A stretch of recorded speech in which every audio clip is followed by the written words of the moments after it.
बहुत सारे अभी साहब हैं, अभी साहब हैं, रहमान साहब हैं, अब्दुल साहब हैं, या उधर भी सारे साथी बैठे हैं, रमेश जी हैं, सेठ साहब हैं, इकबाल साहब, इकबाल साहब, रहमान साहब हैं, रमेश साहब हैं, सभी साथी भाषी साहब हैं, गुरु साहब हैं, मजीद साहब, कबीर साहब हैं, ले रहे भी मैं चाहता है, रबीर साहब हैं, बाकी सारे जितने साथी हैं। आपकी बातें बहुत दिलचस्प थी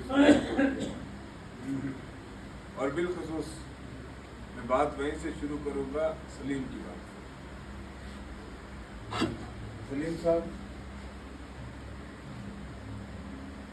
अल्लाह तबारक ताला ने हमें अक्ल सलीम दे रखा है। इंसान को कुदरत ने अशरफुल मखलूकात बनाया कि जितनी कुदरत की मखलूक है उसमें सबसे बढ़िया अगर कोई है, सबसे बेहतर कोई है तो वो इंसान है। और वो इसलिए बेहतर है कि उसको सोचने के लिए अल्लाह तबारक ताला ने एक ज़हन दिया। हमारे हाथ में एक वक्त आया है, पहले भी आता रहा है, फिर आएगा, और उस वक्त आपके हाथ में ये है कि आपके हाथ में एक तलवार है। अगर आप वो किसी अपने सही रखवाले के पास रखोगे तो वो आपका तहफ़्फ़ुज़ करेगा, और अगर आप किसी ऐसे सरफिरे के हाथ में वो दे दोगे तलवार, वो आपकी गर्दन काटेगा। और जो आपने 2024 में फैसला किया, आज रोना किस बात का है? ये तो 2024 में ये तो तय था कि ये होना है। मैं तब से कहता था कि ये आप लोगों के साथ यही बर्ताव होगा, आप लोगों के साथ यही सलूक होगा, आप लोगों के साथ इसी तरीके से नाइंसाफी होगी। बहुत सारे साथी हैं यहाँ पे जिन्होंने बीजेपी को वोट दिए, मुझे वोट दिए, उनकी हैसियत अपनी जगह है, ठीक है। उनके साथ नाइंसाफी करता है कोई, शायद उसको इलेक्शन की रंजिश है उन लोगों के साथ, वो उन लोगों के साथ नाइंसाफी करता है और करना तो नहीं चाहिए, लेकिन चलिए फिर भी मैं कहूँ खलील के साथ करे, सूफी के साथ करे, पहलवान साहब के साथ करे, जगत राम जी के साथ करे, लेकिन वो शख्स आज के दिन में अपने लोगों का गला काट रहा है जिन लोगों ने उसको वोट दिए। मेरे भाइयों, जब कोई किसी मनसब पे पहुंच जाता है, मेरा हमेशा एक बात पे यकीन रहता है, पुख्ता यकीन रहता है कि जो आपके नसीब में है वो अल्लाह ने देना है, अल्लाह ने आपका नसीब लिखा। लेकिन जब कोई किसी मनसब पे पहुंच जाता है, वो सबका होता है, वो किसी एक जात, बिरादरी, पार्टी का नहीं होता। बात आपने शुरू की कैपेक्स की, हकीकत है ये, हमें कोई एतराज नहीं है, लोगों ने चुना है, लेकिन कैपेक्स का पैसा किसी एमएलए की जाती प्रॉपर्टी नहीं है, पीआरआई का पैसा किसी एमएलए की जाती प्रॉपर्टी नहीं है, नरेगा का पैसा किसी एमएलए की जाती प्रॉपर्टी नहीं है। ये कैपेक्स का पैसा, ये पीआरआई का पैसा आप लोगों का है, गांव के लोगों का है। मैंने यही पूछा था पिछले दिनों में, कमिश्नर सेक्रेटरी से बात हुई मेरी, मैंने कमिश्नर साहब को कहा, मैंने कहा अगर आप लोगों ने लिस्टें एमएलए साहब से लेनी है तो फिर आप ये ग्राम सभाओं के ड्रामे किस लिए करते हो? जब हम अफसरों से बात करते हो, जनाब हमारी ट्रांसफर करवा दो, हमें यहाँ से भेज दो, इतना गंदा माहौल हमने कहीं नहीं देखा जितना गंदा माहौल आज बुद्धलो रजौरी में। जिस अफसर से आप बात करोगे, बड़े से लेके छोटे तक, वो कहता है जनाब मुझे एसडीएम लगवा दो, मुझे वो लगवा दो, मुझे वहां भेज दो, मैं कुछ नहीं कर सकता क्योंकि यहाँ इतना गंदा निजाम है, और ऐसा गंदा निजाम रियासत में कहीं नहीं है। हम भी एमएलए रहे, यहाँ बहुत सारे साथी हैं जो इलेक्शनों में मेरे खिलाफ रहे हैं, जो मुख्तलिफ पॉलिटिकल पार्टियों में रहे हैं, और जब प्लान का पैसा आता था, एमएलए की डिस्क्रिप्शन उसका सीडी फंड है। एमएलए का डिस्क्रिप्शन ये है कि वो देखे कहीं गलत नाजायज काम तो नहीं हो रहा है, कहीं नाजायज पैसा तो नहीं खर्चा जा रहा है। हमारे दौर में बीजेपी को भी पैसा मिलता था, कांग्रेस को भी पैसा मिलता था और आम लोगों को भी पैसा मिलता था। मुझे हजार इख्तिलाफ हो सकते हैं किसी के साथ, लेकिन आज सुबह मैंने किसी की एक ऐसे चलते चलते रील देखी। वो कहता है जनाब चौधरी मोहम्मद सैयद साहब के टाइम में तो सिर्फ 5 ठेकेदार थे, जुल्फकार साहब के जमाने में 25-30 बन गए और आज के जमाने में 500 से 1000 बन गए। मुझे उसकी सारी बातें शायद मैं उसके साथ इत्तेफाक नहीं रखता, लेकिन ये तो हकीकत है। हमारे जमाने में इतना पैसा नहीं होता था। हमारे जमाने में हजारों में पैसा आता था। हम किसी को देते भी थे तो 10,000 15,000 देते थे। हमने किसी एक गांव में किसी एक आदमी को 2 करोड़ का काम नहीं दिया है। कोई भी रिकॉर्ड निकाल के लिया, मैं आज ही सियासत छोड़ दूंगा। हमने कभी मस्जिद का पैसा काट के, किसी कब्रिस्तान का पैसा काट के किसी एक आदमी के घर में 7 लाख रुपए का काम नहीं रखा है। हमने लोगों के मतलब आप लिस्टें निकाल के देखो ना, आप सीएससी की लिस्ट देख लो, आपको ए से लेकर जेड तक तमाम के तमाम लोगों के नाम नजर आएंगे। उसमें कहीं आपको गुरुद्वारा नहीं नजर आएगा, मंदिर नहीं नजर आएगा, मस्जिद नहीं नजर आएगी, उसको बस स्टैंड नजर नहीं आएगा। 8 साल हो गए जिन लोगों को इक़्तिदार में बैठे हुए, आज तक कोटरंका में एक बाथरूम नहीं बना पाए। तो मेरा कहने का मतलब सिर्फ इतना है कि हम सारी रात इबादत करते हैं, अल्लाह अल्लाह करते हैं, तो जब बख्शिश की सायत आती है तब हमें नींद आ जाती है। आपको याद रखना चाहिए, जो कौमें याद नहीं रखती वो हमेशा खता खाती है। उन कौमों को अक्सर भुगतना पड़ता है। कौमें तबाह भी हुई हैं, आपको याद रखना चाहिए। हमारे वक्त में यहाँ एडिशनल डीसी बैठा, हमारे वक्त में यहाँ ईदगाह बनी, हमारे वक्त में यहाँ स्टेडियम बना, हमारे वक्त में यहाँ सेरिकल्चर से स्कूल को जमीन ट्रांसफर हुई, हमारे वक्त में यहाँ पे एक लेविया स्कूल आया, हमारे वक्त में यहाँ डिग्री कॉलेज आया, हमारे वक्त में यहाँ आनस नहर का काम चला, हमारे वक्त में यहाँ से खवास रोड बनी, हमारे वक्त में ये तमाम गाँव में सड़कें गई। आज सड़कों की और जरूरत है, मानता हूँ। पहले ये जरूरत थी कि एक गांव में सड़क होनी चाहिए थी, लेकिन आज जरूरत ये है लोगों की कि हर घर में सड़क हो। लेकिन 2020 से लेके 2024 तक जो ट्राइबल में घोटाला किया गया इस इलाके में, अगर उसी की तहकीकात कोई करे तो दूध का दूध और पानी का पानी नजर आ जाएगा। जितना पैसा 2020 से 2024 तक ट्राइबल पे बुद्धल में लगा है, तकरीबन 70-80 करोड़ रुपए। आप मुझे बताओ, जितनी सड़कें बनी वो पैसे निकालने के लिए बनती रही या लोगों के चलने के लिए? एक काम नहीं हुआ। आपके जगलानों में 2 करोड़ रुपए, आपके मोड़ा में 16 करोड़ रुपया निकला है, एक आदमी ने निकाला है। उस आदमी का एक रिश्तेदार जगलानों में रहता है, आलीशान बंगला बनाया है उसने इसी दौर में। यार आप कहोगे कि चौधरी मीर सेन गलत था। अरे चौधरी मीर सेन सारी जिंदगी में एक मकान नहीं बना सका टीन डाल के, तो आपके एक ही वर्कर के बहनोई का घर जो है वो कम से कम 4-5 करोड़ रुपए का बना। वो कहां से बन गया? पेड़ पे पैसे लगते हैं, वहां से गिरते हैं। यहाँ आपके कंडी में चले जाओ, 1-2 लोग हैं, 3 लोग हैं, एक ही आदमी के घर के पास 10 लाख रुपए के काम आपके लोग। आपका यहाँ एक मुलाजम है बिजली डिपार्टमेंट का, जो बिल जनरेट करता है, उसके अपने बाप का नाम बिल जो है वो सिर्फ 8 रुपए आता है। बिल्कुल है। और आप यहाँ पे इकबाल साहब कह रहे थे हमारी तो जमीनें बिक जाएंगी। तो मेरा सिर्फ कहने का मकसद जो है, मेरा जो कहने का मतलब जो है वो यही है कि हमने अपनी सियासत एक साफ और शफाफ सियासत, हमने लोगों के हकूक पे डाके नहीं डाले। हमने आम गांव वाले के मुंह से नवाले नहीं छीने हैं।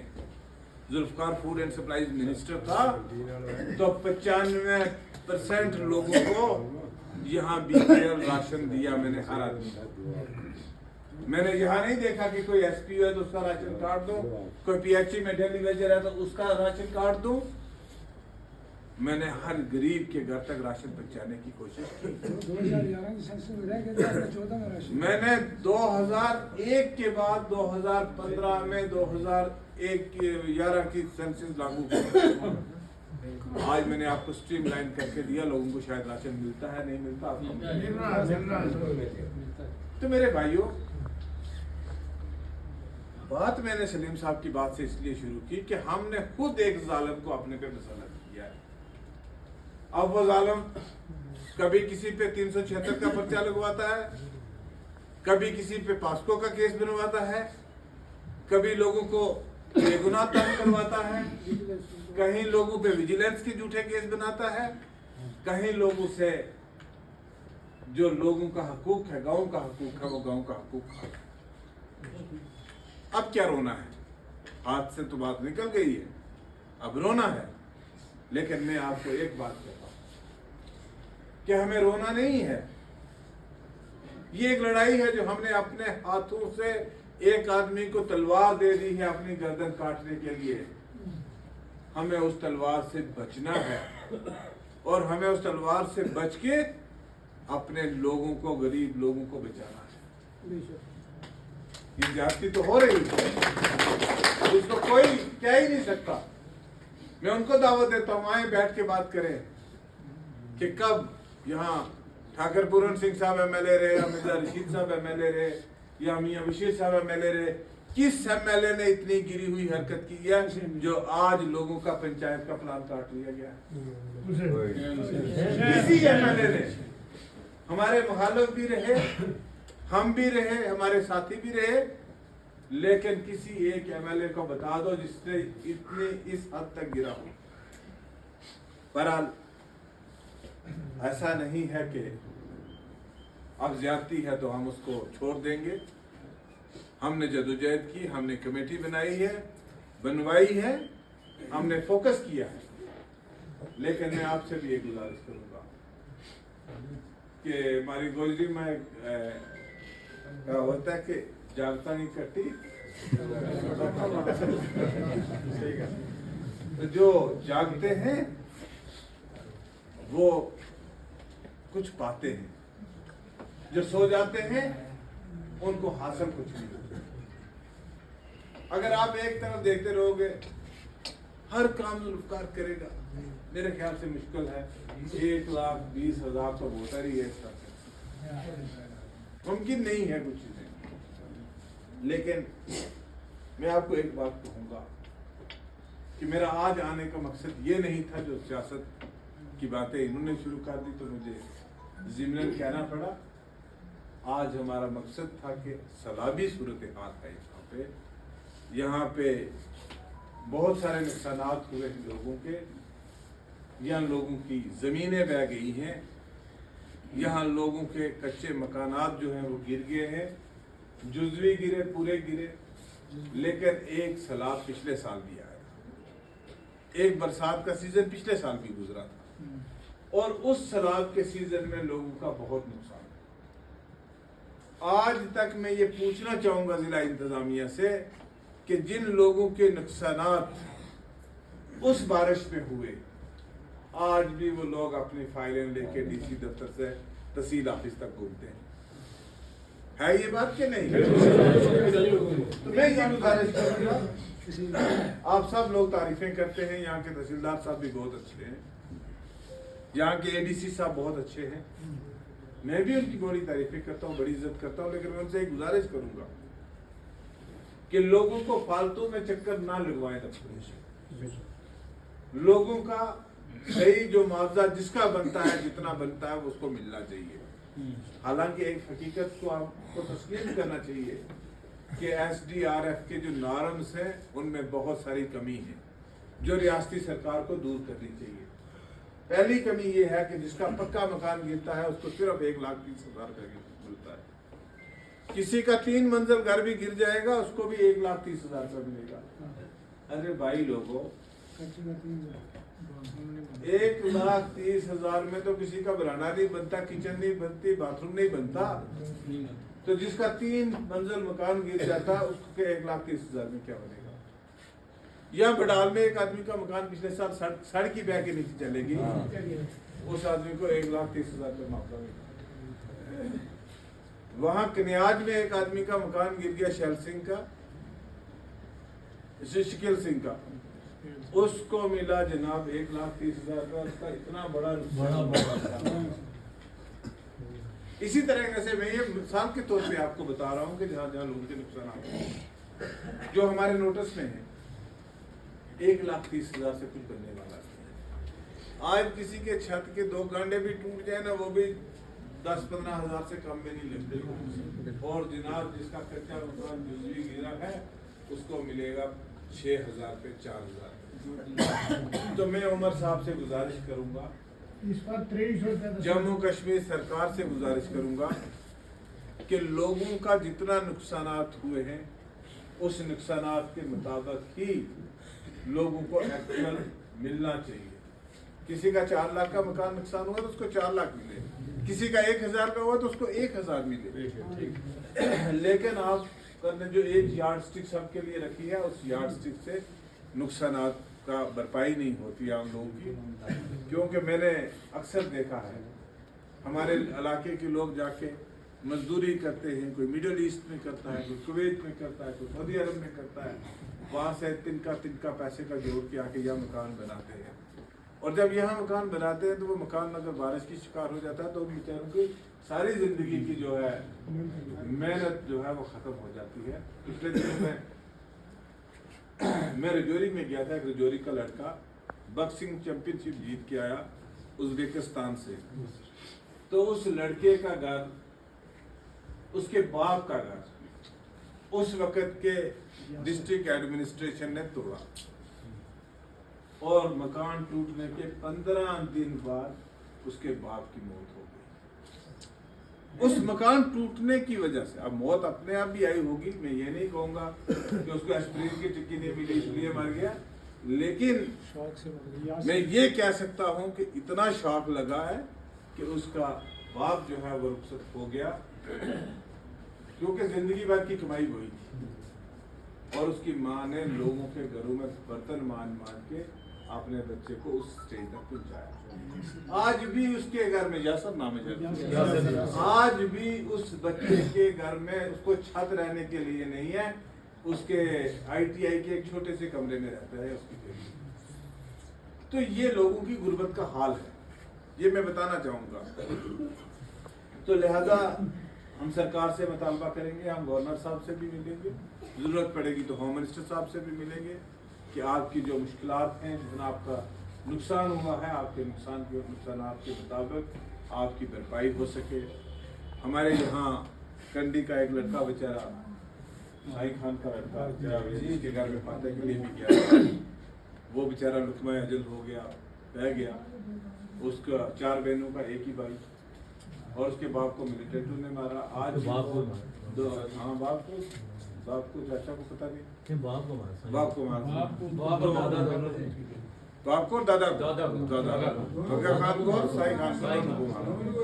तो आज भी उनके पास 2 कमरे हैं, पहलवान साहब देखे होंगे, 2 कमरे, वो भी कच्चे।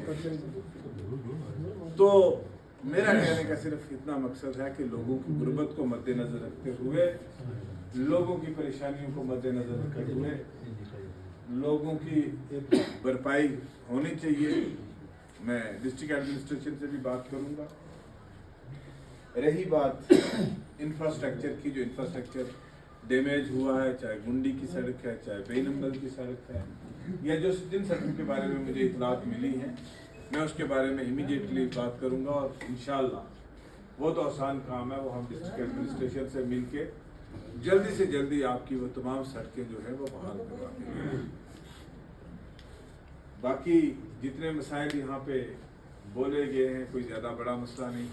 हॉस्पिटल की बात आई, हॉस्पिटल का जहाँ तक ताल्लुक है, मैं एमएलए होता था, थोड़ी सी बात लंबी हो जाती है बीच में, तो यहाँ पे हमने रोगी कल्याण समिति होती थी जिसका एमएलए चेयरमैन होता है, और मैं हर 3 महीने के बाद हॉस्पिटल का रिव्यू करता और हम इंश्योर करते थे, क्योंकि गवर्नमेंट ऑफ इंडिया से फंड्स भी मिलते हैं अस्पताल को बेहतर बनाने के लिए। मैंने रियाज माला की एक रिपोर्ट देखी कल परसों और मैंने उसको शेयर भी किया कि जनरेटर नहीं है या डीजी सेट नहीं है सीएचसी में। इससे ज्यादा शर्मनाक बात क्या होती है जबकि आपको 10 लाख रुपया रोगी कल्याण समिति में आपको अस्पताल को मिलता है, वो तो आप खुद ले सकते हैं। और वैसे भी अगर हम कुछ देर के लिए अपने साथियों को पैसा ना दे, वो अस्पताल पे लगा दे, तो वहां से तो लोग शिफायाब हो सकता है उसकी दवा लग जाए, जो आपने गुनाह किया आपके गुनाह धुल जाए उसमें। तो लेकिन इतने अल्लाह तबारक तआला ने नेक काम करने की हिम्मत उनको दी नहीं है। यहाँ जो हमने अदारे लाए वो नहीं बना पाए, डिग्री कॉलेज का काम नहीं शुरू करवा सके, यहाँ की जो मुश्किलात हैं उनको दूर नहीं कर पाए। तो मैं यही कहूँगा, खाद का जहाँ तक तल्लक है, खाद एक इंटरनेशनल इशू है, क्योंकि ये खाद जो है ये कतर से आता है, ये आप सबको पता होगा। ये यहाँ पे नहीं बनता है क्योंकि इस वक्त आपको पता है एक जंगी सूरत हाल है खरीद में, और उस जंगी सूरत हाल की वजह से खाद की कमी सारी दुनिया में। हम कोशिश करेंगे कि हम प्रायोरिटी पे अपने इलाके के लिए कुछ ना कुछ मैनेज करवा पाए जितना हो पड़ेगा, लेकिन आपको भी इतनी तवक्को नहीं रखनी चाहिए कि आपको खाद उतना ही मिलेगा जितना पहले मिलता था। हमने भी एक आदत खराब कर दी। हमारी जब जमीनें शमीनें चलती थी, आबाद होती थी, तो खाद बड़ा कम डालते थे, गोबर ही डालते थे। लेकिन अब हमने जमीनों की आदत बना दी है खाद, उससे जमीनें भी खराब होगी। लेकिन हमें फिर भी उस तरफ मुड़ना चाहिए, वोट करना चाहिए कि कब तक है तो खाद केमिकल है और केमिकल जहर है, हम उस जहर को खाते हैं। तो अगर हम उस अपने रवायती तरीकाकार की तरफ लौटे तो वो सेहत के लिए भी बहुत अच्छी चीज़ है। तो लिहाजा अब वो अब मैं क्या कर सकता हूँ, ये भी नहीं। लेकिन इसमें कोशिश करूँगा फर्टिलाइजर का, आपके हॉस्पिटल की बात भी मैं करूँगा, आपके स्मॉट में CIC में डॉक्टर की बात भी करूँगा, आपकी बंद सड़कें भी खुलवाएंगे, और बाकी आप जगतराम जी के पास डिटेल बताएं जिस गांव में जितना नुकसान हुआ है, तो हम आपके नुकसानात की भरपाई करेंगे। बिजली के बारे में भी एक हम मीटिंग सरकार के साथ करेंगे, और इंशाल्लाह दूसरी बात मैं आपको एक बात बताऊँ।